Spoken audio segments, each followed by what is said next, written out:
Good morning, everybody. It is 11 a.m. Central Time here in Texas. I got my good buddy Caleb, and we've got our second Saturday of every single month where we jump on live with you guys and do a Q&A session. So welcome for everybody who is watching us here on this Saturday. We're going to do a live Q&A. In fact, let me put up that banner so that way everybody knows.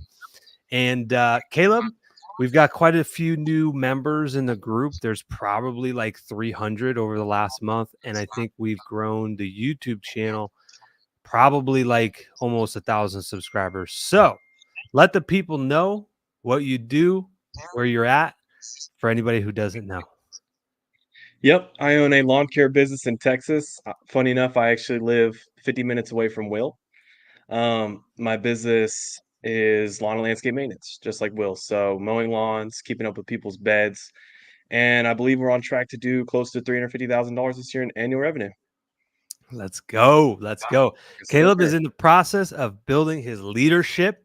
And obviously, we're in the process of building a second location. And I just want to make sure we're live here on Facebook.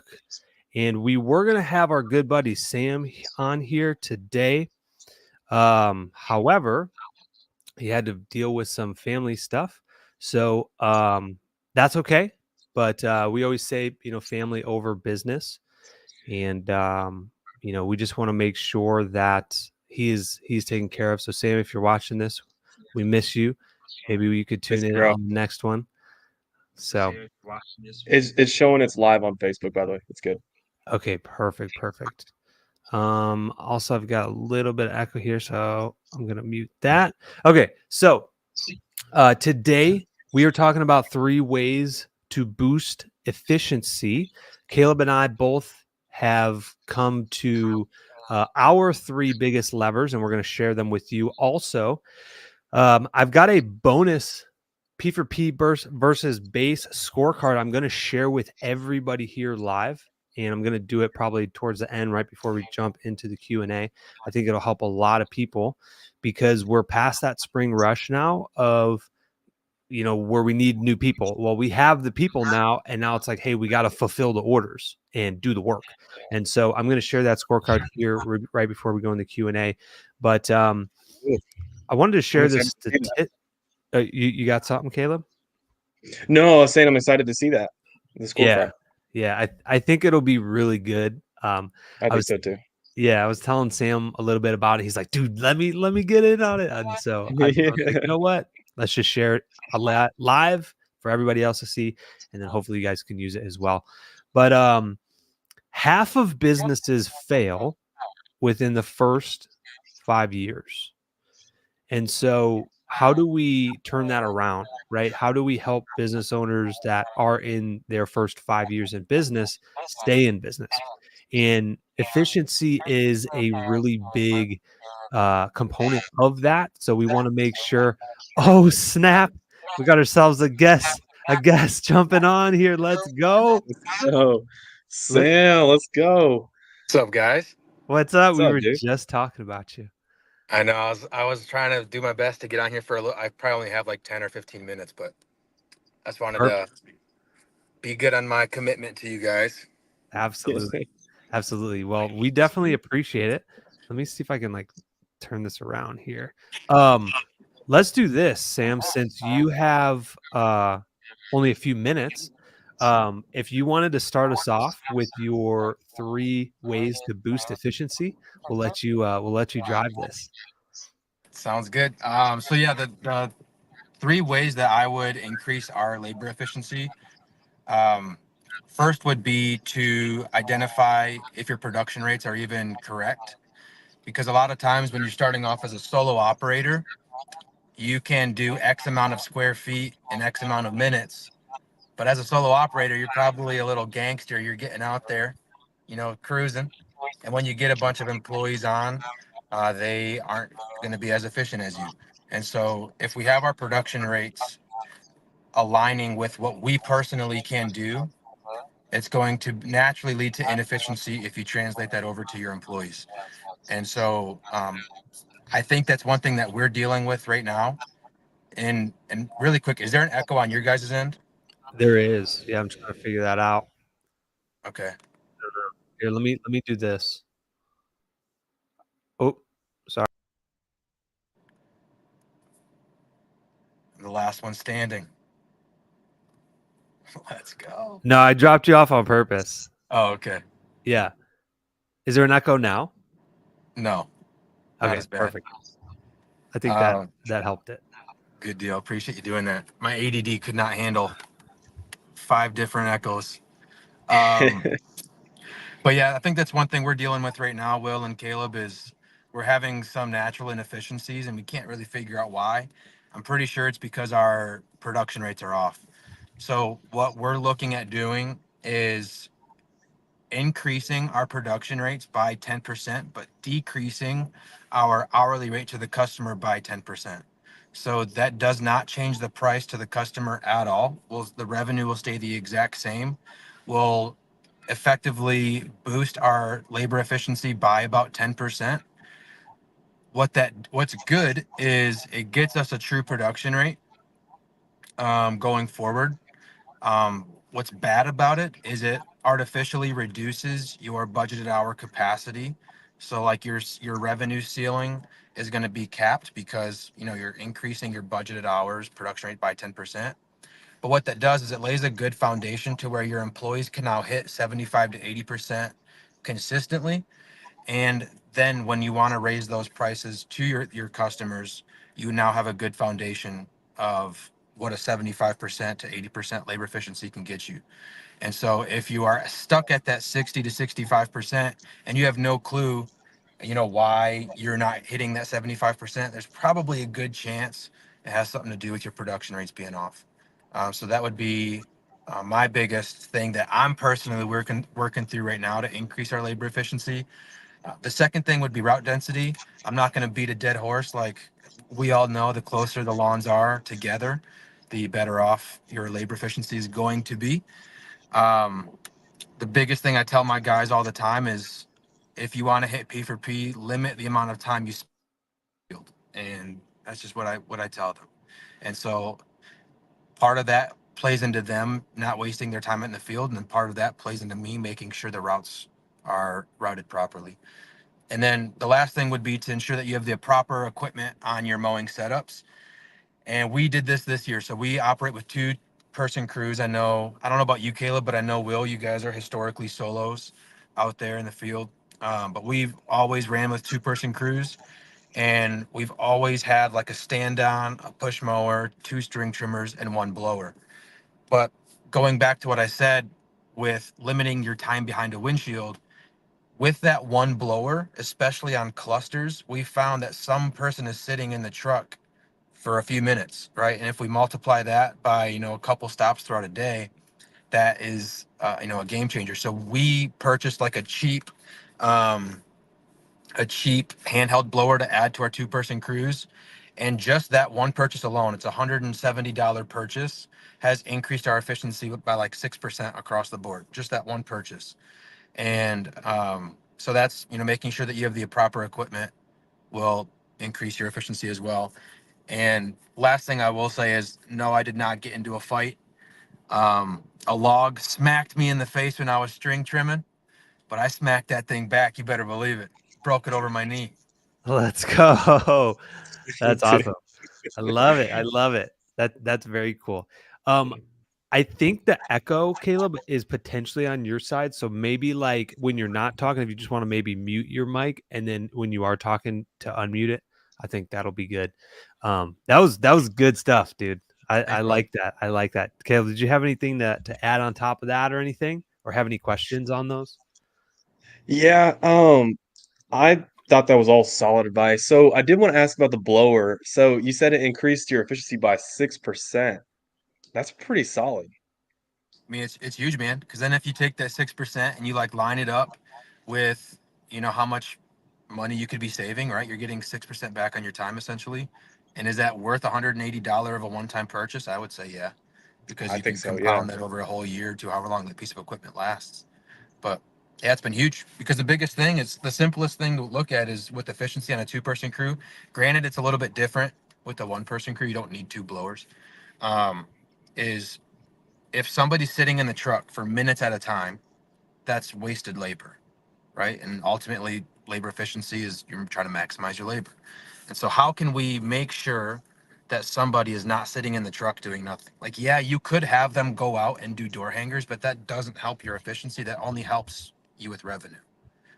And so, if you can have them do, you know, an actual task that helps them reduce the amount of time on a property instead of sitting behind in the truck in the AC, that will increase your efficiency. Yeah, Yeah. it's huge. So yeah, that's great. So I've actually thought about putting 2 mowers on a setup because we run just 21-inch mowers. We don't do 0 turns or anything. We don't do 30-inch mowers. And we also do two-man teams just like, you do, Sam. So I'm thinking of putting 2 mowers on each truck potentially, because what I've seen is a lot of times they're only especially on the bigger properties, there's gonna be a guy waiting on the other guy to finish up because it's so big.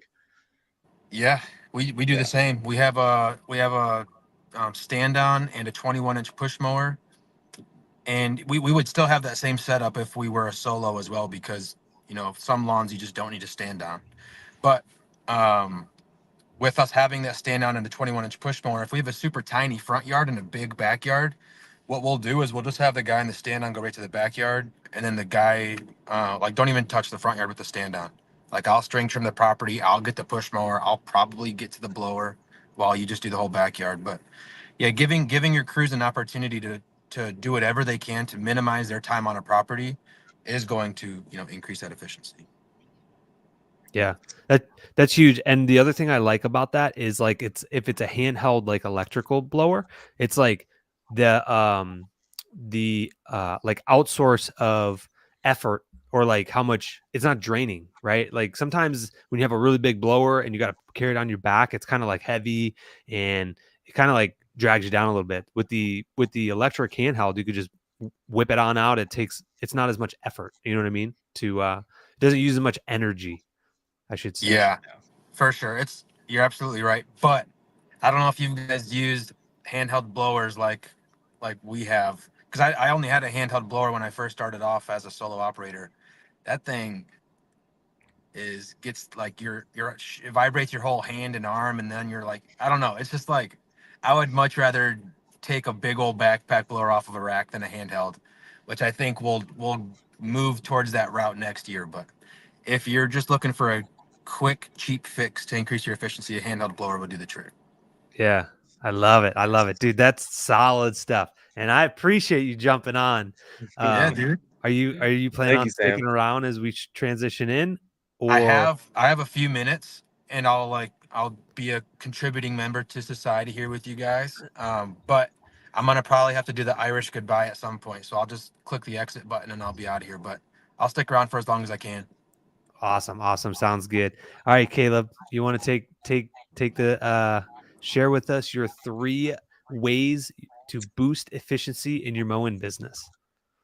Yeah, so for me, it's been 3 things. It's been P for P, proper training, and then also giving extra bonuses for the efficiency score that you want.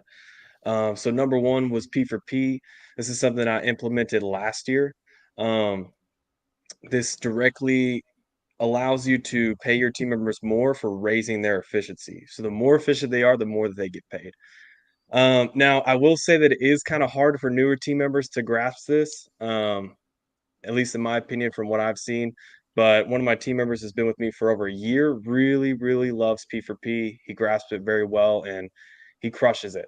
But my newer team members this year, they haven't gotten a bonus on their paychecks. So it can be difficult to get them to be efficient on P for P if they haven't seen that before. The second thing is proper training. Now, this is something that I've struggled with. Still, I'm not going to sit here and say that I'm perfect with training. I'm not the best. I'm not going to claim that.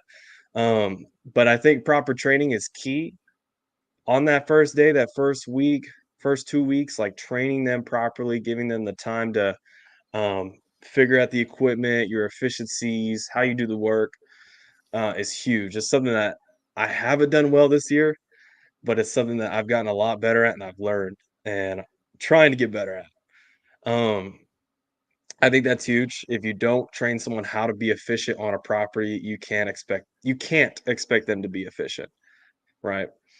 The third thing that I'm actually just now trying is giving an extra bonus at the end of the month if they are above a certain amount of efficiency.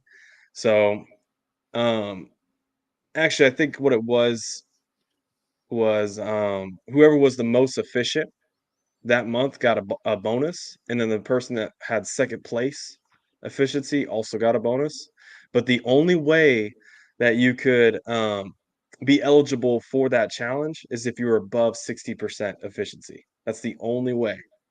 So as long as you're above 60%, you're eligible. Yeah. So I'm giving that a shot. We're gonna see how that works. I love it. I love it. Dude, Yeah, yeah. that's solid. That's solid stuff. Thank you. What I have learned over the last like 12 months is I've always tried to incentivize like P for P money, right? Motivated, like bonuses. We even do a vacation giveaway for our crews. And what I've realized, and I'm gonna share with you guys like this scorecard that we're gonna do, but it's been an absolute game changer. I think there's a level of like they're just uneducated on what P for P is, how to make more money. Like we tell them, we train them, we put them through videos, we show them the numbers, but they still don't understand it. And I think if they fully understood that they could make $4, $5, $6 more per hour by working hard in a quick snapshot, and we need to give them that information as fast as possible. What we have found, because we did this over the last week here, it has like they understand it now. They're like, oh, okay, because like we used to just send the report cards. I would be willing to bet anybody who uses P for P and just says, okay, I need you to fully break down what the scorecard means to me. They're not going to be able to do that. They just don't know, you know? And so like, how do you take somebody and fully have them understand it so that way they can play the game and win it, right? And cause like I did the same thing. Like we're like, oh, let's give a vacation giveaway. Let's do like snack benefits and all this stuff. And like the numbers were still not good. I'm like, what the heck, man? Why do we have people under 60% efficiency score? We're not making any money doing this. And I think it's a level of like getting them to understand, you know. So I love that, man. That's good. Yeah. Although I do believe in the bonuses too, though. Like you get like those bonuses and stuff matter. Like incentivize what you want, and you want above a 60% score. Make sure they're eligible for that. I totally agree with you. If they don't understand what P for P is or why it's important, they're not gonna do it no matter what you tell them. So you've gotta break it down to them, help them to explain it. Um, I think that that's probably something that I haven't been the best at as well as helping them to understand it, but something that I have done to kind of be proactive on that is their first week on a whiteboard, they have to write down how much they earned on base and how much they earned on P for P. And at the end of that week or the end of that pay period, we're gonna look at how much they made on, base and how much they made on P for P, and they're gonna be doing that every day. So they're in their mind, they need to be I'm trying to set them up to actually add it up themselves on their own time, and whichever one is higher is what they'll take home at the end of that pay period. So Yeah. that's something that I've started doing with new team members.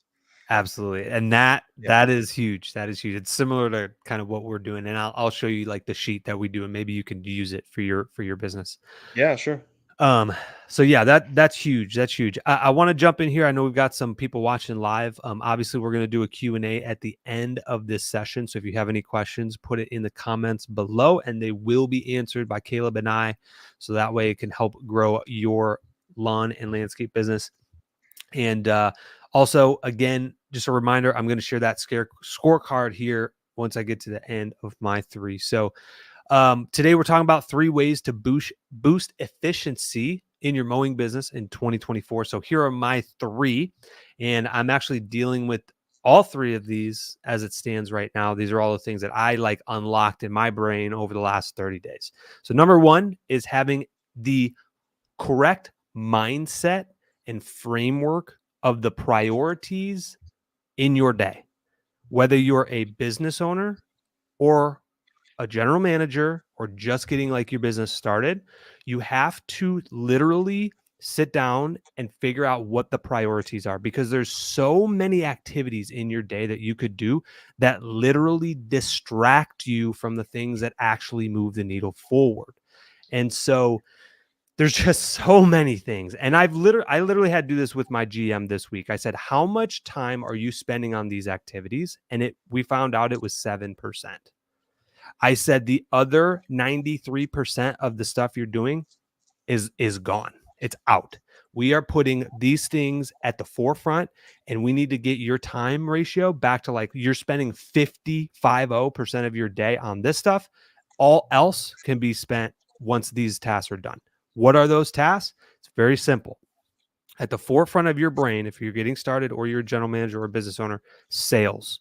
It's the only thing that matters. And what do I mean by sales? I mean doing follow-up calls. Why would we go out and try to do more estimates or get new customers when when the customer already called us, asked us to come and do a quote, and it's a pending estimate? That's literally number one, calling pending estimates. And most of the time, you'll get more people to book.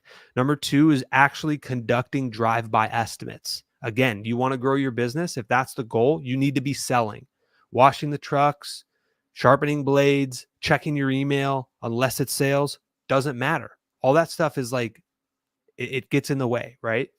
And then monthly upsell emails. Those are kind of the three big levers at the forefront of the brain every day. Hey, where are we at with pending estimates? Where are we at with drive-by estimates if you're wanting to grow your business? And this, again, is, I know a lot of you guys are out there in the field doing the work, but like to grow your business, you have to focus on sales, right? So that's number one. Number two is going to be efficiency score. So once you start to get a team member or two, you're going to look at your efficiency score, which really full circle is production, right? How many yellow slips are we getting? Who is under 60% efficiency? We need to be doing individual one-on-ones to increase that because they're falling behind. Your job as a general manager and business owner is to make sure that your crews are making the most amount of money on P4P. That's all your job as a general manager. Unless you're like out there helping them and doing the work, your job is to make sure that they have everything they need. They're trained properly to make the most money on P4P. And then if you need to swap crews, what we are experiencing right now is we do have a pretty good gap on like people that perform really well and then people that are like kind of underperforming. If you need to like swap crews and like be like, all right, I'm going to take this guy who's kind of a lower performer and put him with our higher performer and start to like see who works best together to get the best production, that's another lever that you can pull to try and get efficiency. And then the final thing that the GM or business owner should be looking at outside of that is going to basically be hiring. And what I would recommend, especially during the busy months, March, April, May, June, July, August, overstaff by 2 people. It's a little bit different. Like our Salina location that only has like 1 truck, I can't overstaff 2 people on that because I only have 1 truck. But if you get to the point where you have 2 or plus trucks, you have to overstaff, even if you don't have the amount of jobs on the schedule. It doesn't matter. Overstaff. Why?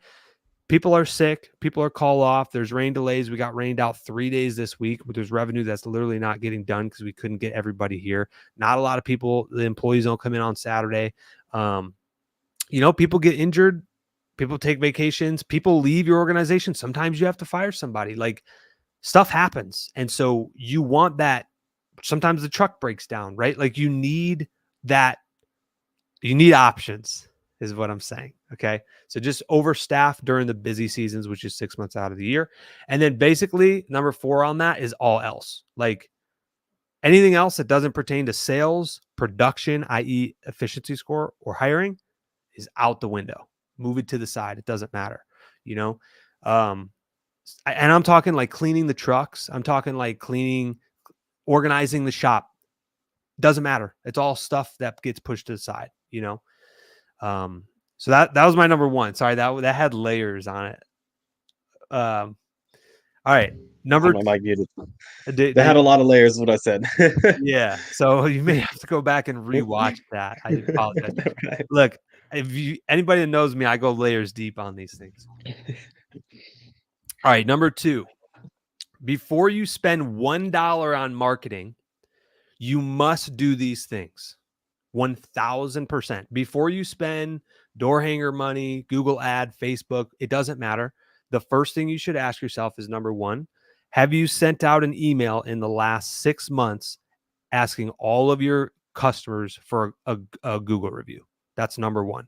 If the answer is no, you need to send out an email and say, how are we doing? The ones that respond good, you send them the link. That's number one.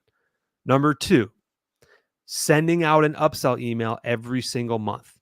I preach it so much, but we literally just did this last week. We booked 6 to 7 landscape jobs, and we booked 30 new insect control in 1 week. Again, sales at the front of our forefront. That is what we're focusing on every time. So sending out an upsell email to your existing leads and customers. All right. And then also something that people don't tap into are the personal recommendations while on a property.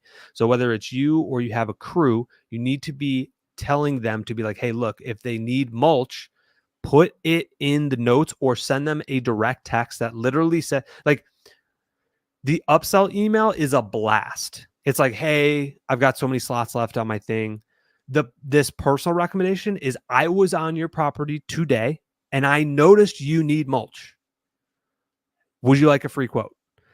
Customers, you will get so much return back on that type of upsell, because it's like, oh, it's specialized services. Like they're recommending exactly what I need. It's a personal touch instead of a mass email that goes out and says, we're offering flower beds this month.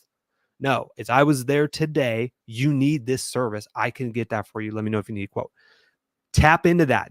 All that stuff's free. If you guys do that before you start buying EDDM flyers or spending money on Google ads, you will get way more, like, and I know this probably isn't necessarily efficiency, but like the bottom line will increase on that. You know what I mean?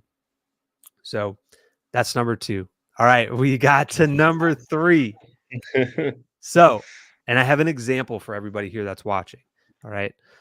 So number three, how to boost efficiency.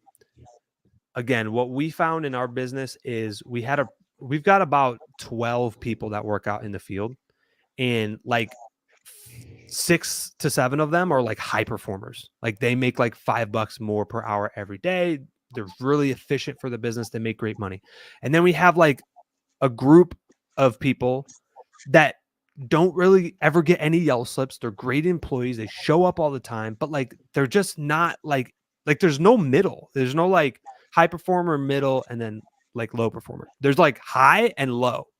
Why is that? And I'm like sitting there and I'm like, okay, we need to diagnose this, because there should be at least some people in the middle, right? Like, and I found out it's because these guys down here, they just don't understand it. And so what we did is we created a scorecard similar to what Caleb was talking about. I'm actually going to share my screen with you guys, and I would do this every single day. All right. So I'm ready to see this. This is exciting. So Larissa and I built this. It's similar to kind of what you were talking about, but it's, I think, very simple for the crews to do. And you guys can hopefully just copy this and use it in your guys' business. Okay. So, all right. Can you see my screen?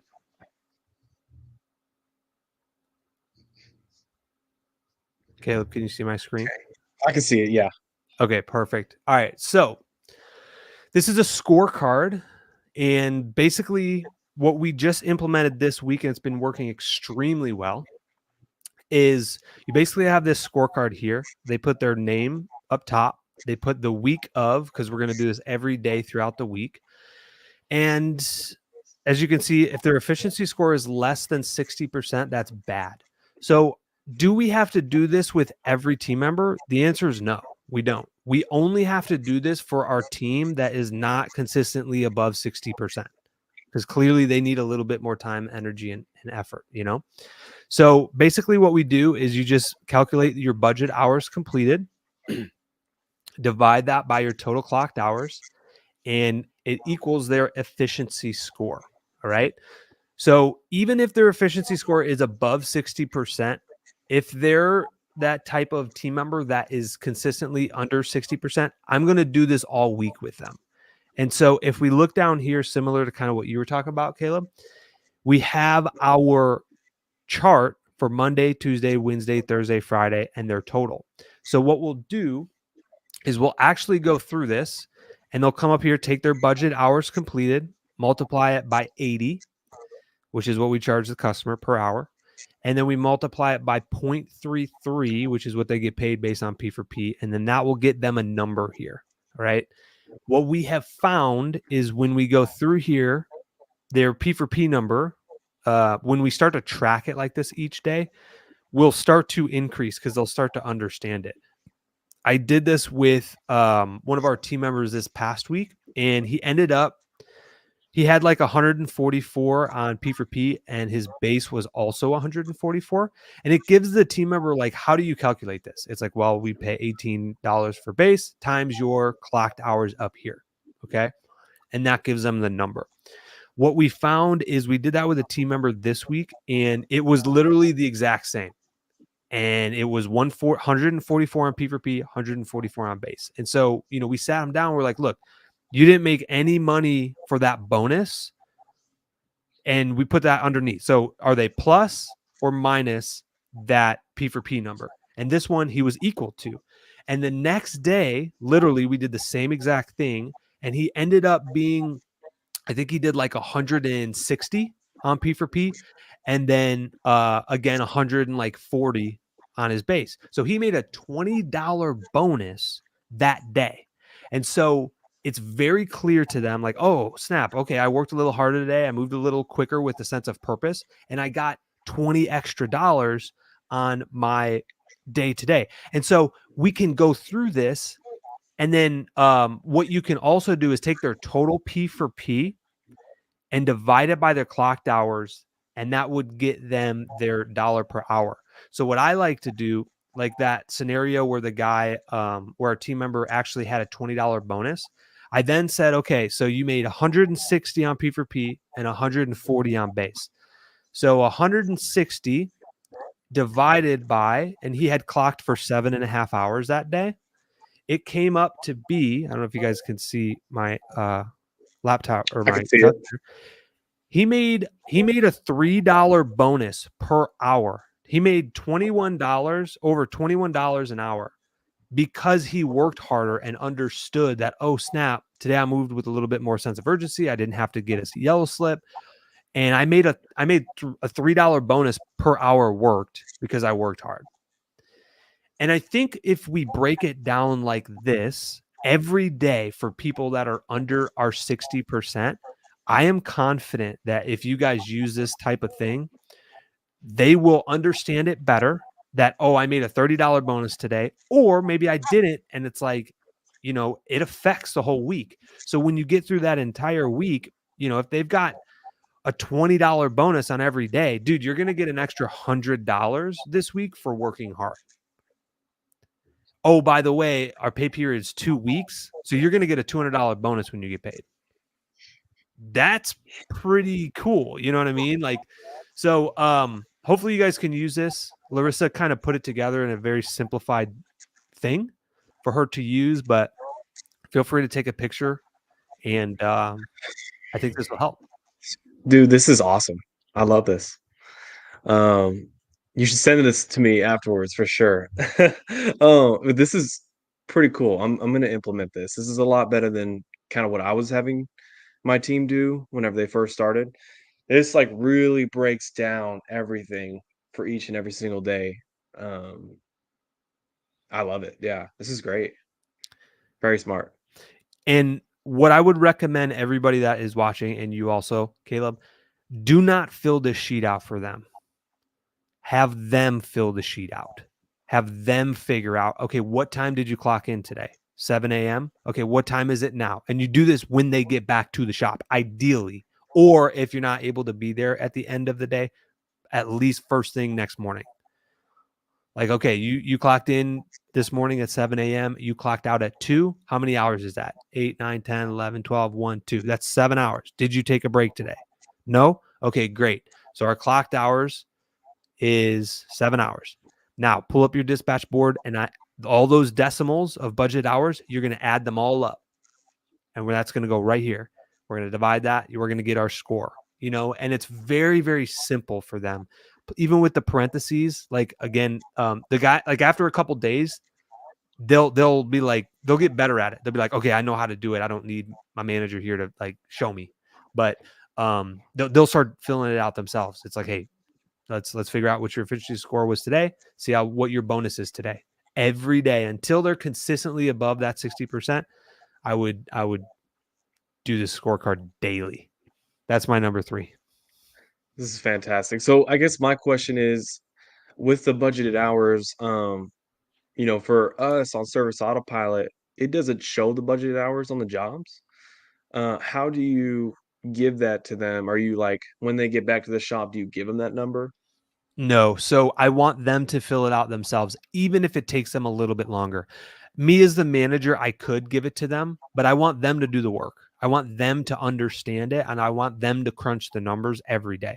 So although Service Autopilot doesn't give it in decimal, it's very simple. They do give it in minutes. So it will say 30 minutes in parentheses on Service Autopilot. Just add all those up. So 30 minutes, that's an hour. And they're going to add all that up. Let's say it's like six hours. And then divide by 60. Yeah. All you do is divide it by 60 to get it to that decimal point. And that's what we want to do, is get it to a decimal point. So it, whatever, 6 would be a whole number, but let's say they did like 5 hours and 45 minutes. You would just take 45 minutes divided by 60, which gives you 0.75. And then you would add the 5 hours. So that 5 hours and 45 minutes would convert to 5.75 in decimal form. Sure. Yep. So you just want to get it to decimal form. And then and then you would tell them if they're in a 2-man team just to divide that. Divided by 2. Yeah. So hey, what if they're in a 2-man team, maybe they did like an 11 half hour day that day. It's like, hey, you don't actually get paid all of that because you're in a 2-man team. So you need to cut that in half. So they would just divide it by 2. And then, yeah, you got to get it down to their individual scores for this. Cool. Yeah. This is genius. Yeah. I'm definitely going to use this. I'll send this to you. Highly recommended. We literally printed off sheets. And again, we didn't do this for all of the guys that make $26 an hour. They don't need this. They understand. I just need to work hard and get it done. But the ones that consistently are underperforming, yeah, this will significantly help, because what gets tracked and measured can get improved. And so if we do this every single day, like they know when they get back to the shop, I'm sitting down, going over numbers, figuring out why it's under base today and how that needs to get changed and fixed moving forward. Because at the end of the day, although we're in business to make money, right? Like we're here. I'm not trying to run a nonprofit, right? Like we're here to run a business. However, I care about my team. I care about making them more money. And so my job as a manager is like, my goal when you sit them down is like, I don't want you to make under base pay. I hope nobody here does. So what we're going to do is we're going to track it and see what that bonus is every single day, because I want you to make daily bonuses an extra 20, 30, $40 a day by working hard.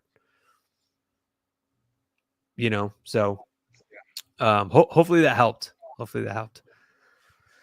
think that's great. And I think it'll help people to get their team to kind of see where they are at, that employee is at, and help them to actually understand P4P. Because I totally get it. Even for me, like the first year of using P4P, it still confused me.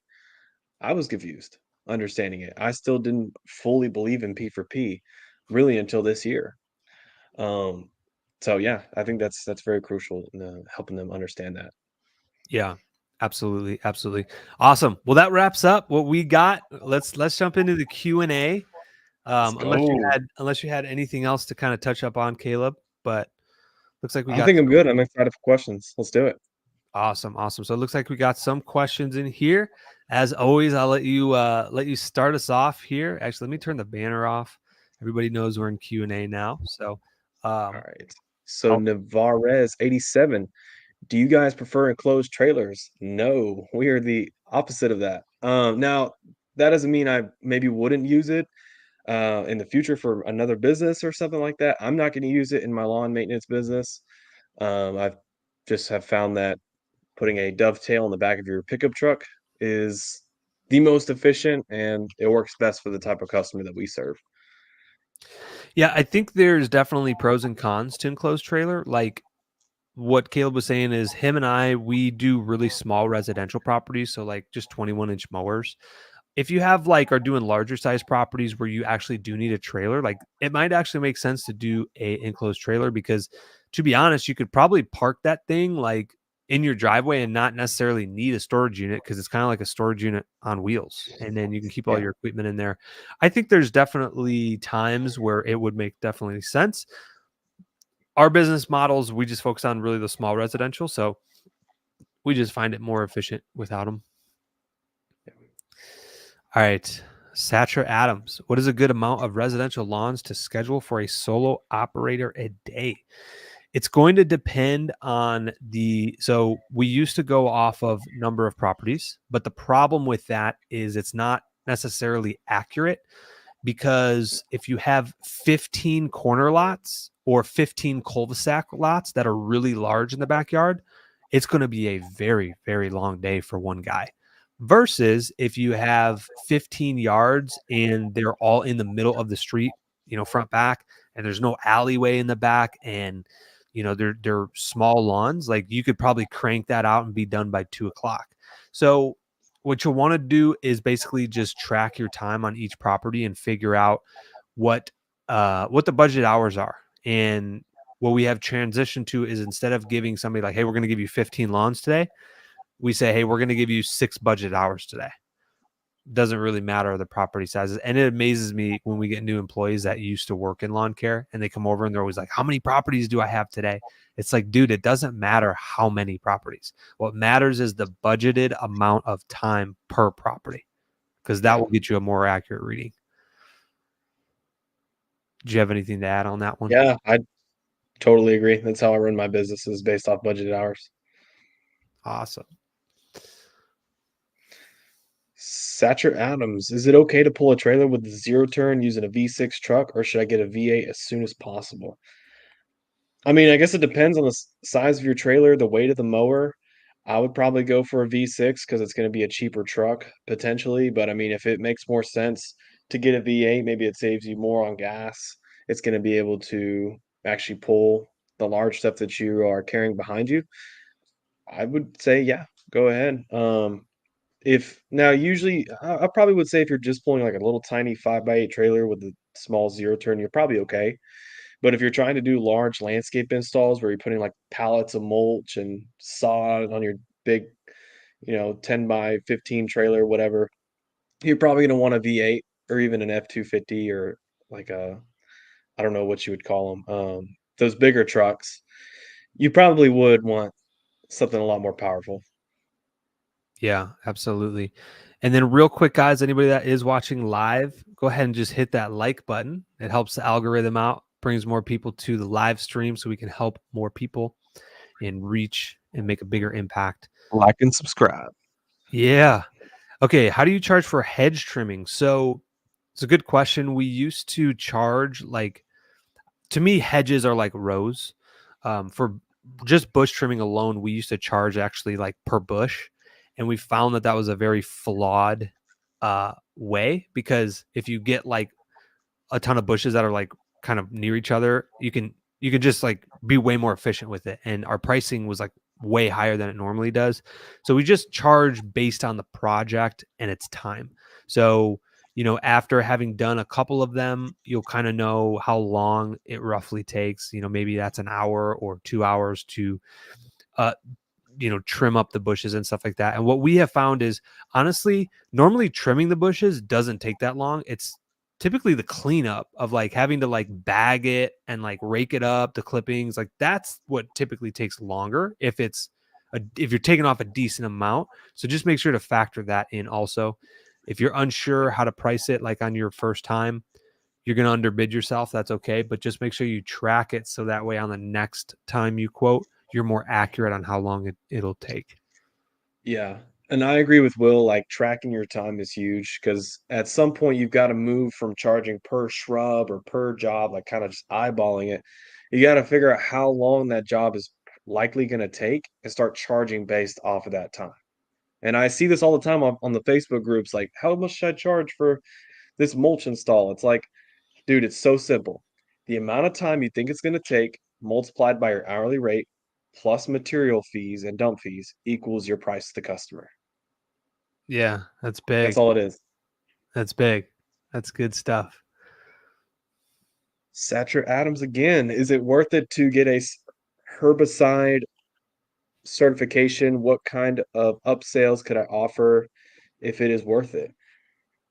I mean, I guess it just depends on your business, the goals of your business, where what you're trying to do. I don't know, like some people kind of get into the trap of adding more services instead of focusing on like their core competencies and getting really good at that. But I think if you're maybe just by yourself or just want to have a small company, yeah, get a herbicide certification, sell some fertilizer weed control.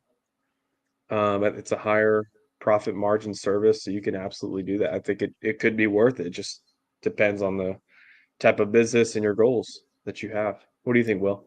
Yeah, I think it depends on your market. So, for example, where we live, it's all HOAs.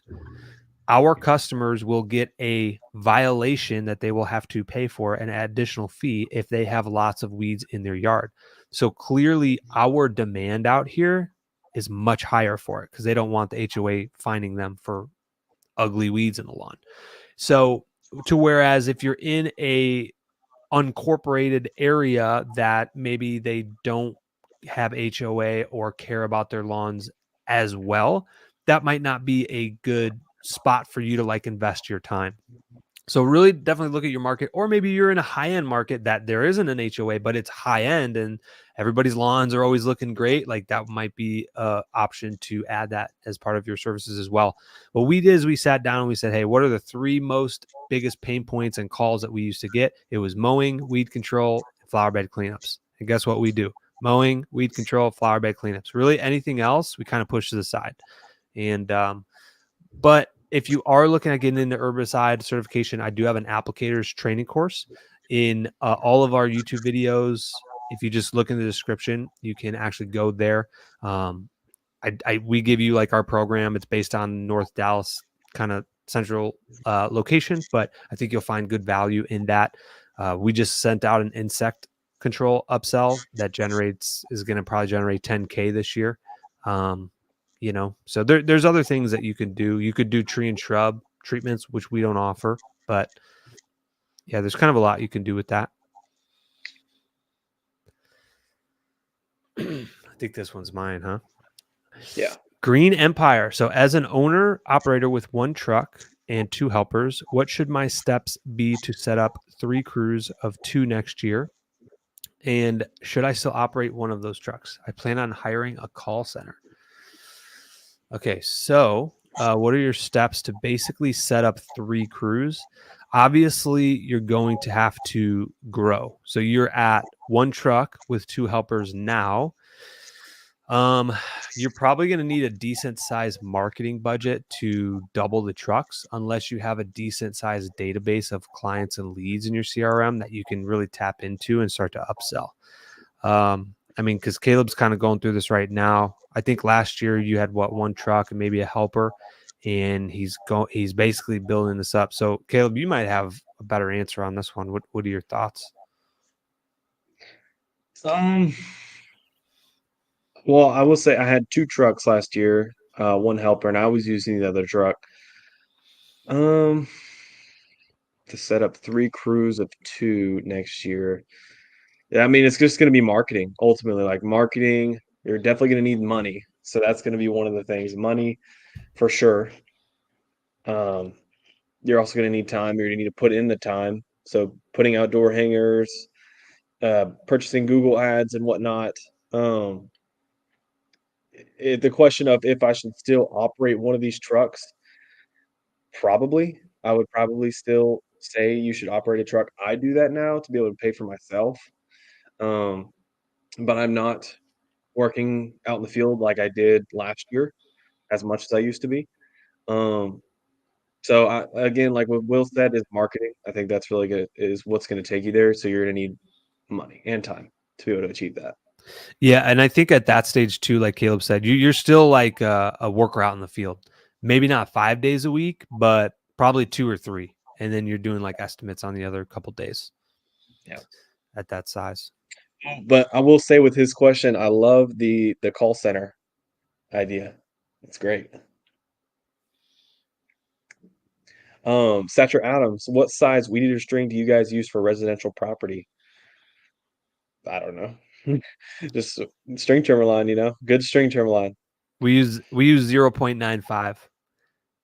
That's what we use. All right, what is better, a 36-inch stand on or 36-inch walk behind with the little cart that pulls you? I'm not an expert on these because, to be honest, I've only ridden one stand on, and it was the 32-inch Skag I was looking to buy for our lawn. I would like. I don't know. I'm not a great person to ask, and I don't want to steer you differently. I would just weigh both options. Maybe reach out to somebody that does use that like constantly, that has both. That would be the person you want to talk to. So I'm actually going to answer this for you, Will. I would personally say like the stand on is going to be better, but you should also look at the cost, right? Look at the cost of the machinery because typically a walk behind is likely going to be close to half the price of a stand on. A brand new stand on is going anywhere from 10 to 12 grand. And I think you could probably get the same size deck for a walk behind for about 5 to 6 grand, I believe, brand new. So you're gonna want to look at the cost. Now, the good thing about the stand on is that you don't have to stand on that little sulky or the little wheels that like you stand on. Apparently, you can like hurt your shins or your knees or something like pretty badly on it. It starts to wear on your I guess your feet or your legs. I actually used a 32-inch stand on the Skag, like Will was saying, in my second year of business. I loved it. It was great, but the problem was customers complained. It was difficult to maintain and is expensive. For the price of the stand on, I could have bought, 4 to 5 Toro push mowers, right? So I ended up selling it for that reason. Did you find you were doing more turning than mowing on the small ones? More turning than mowing. It was less efficient. I would look at the difference between push mowing a property and using the stand on, and I'd save a minute. Literally a minute. It's like it's so worthless. And more than anything, I just got complaints. Yeah, that's interesting. Customers, I'm telling you, customers hated the stand on. They hated it. They Yeah. would literally tell me like, "Dude, can you not use the mower or the stand on next week? Like, can you just push mow?" And I'm like, "Why do I have this thing?" What's funny about that? So that video that vlog I did, where dude, it has like 330,000 views right now of like me mowing with the 21-inch push mower for a day.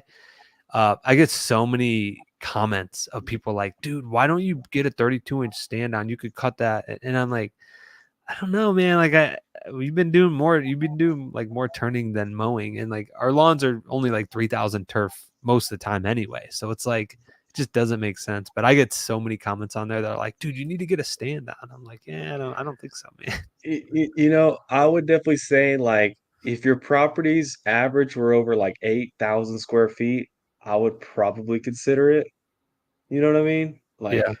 those like quarter acre, half acre properties, and that's all you do. Yeah, get a 32-inch stand on. Our little cookie cutter homes, they cannot handle the stand on. You should not be using them on those. Yeah, I agree. All right. What is a good starting wage for my first part-time worker? And what should I train him on first? Okay, this is a great question. So I mean, first off, I'm gonna dig into hopefully like how much you're charging. That's a little bit not good because you kind of need to know that way you're not like paying him too much or whatever. A good rule of thumb, just hop on Indeed, look at your local area and type in like lawn maintenance worker or lawn landscaper and like figure out what the competition is paying And that might be a good like range somewhere in there to at least get started, so that way you can start to get applicants. As far as like what should you train him on first, if this is your first employee and you're just getting started, I see so many times, especially like with our new GM and stuff like that, like because he's training somebody on the applicator side of things, and I'm like, look, you don't need to train him on every single thing. Pick one simple task and train him on that efficiently. So for us, it'd be like spraying weeds, and only broadleaf. We're not even going to go into the complicated weeds, just broadleaf weeds, blue backpack.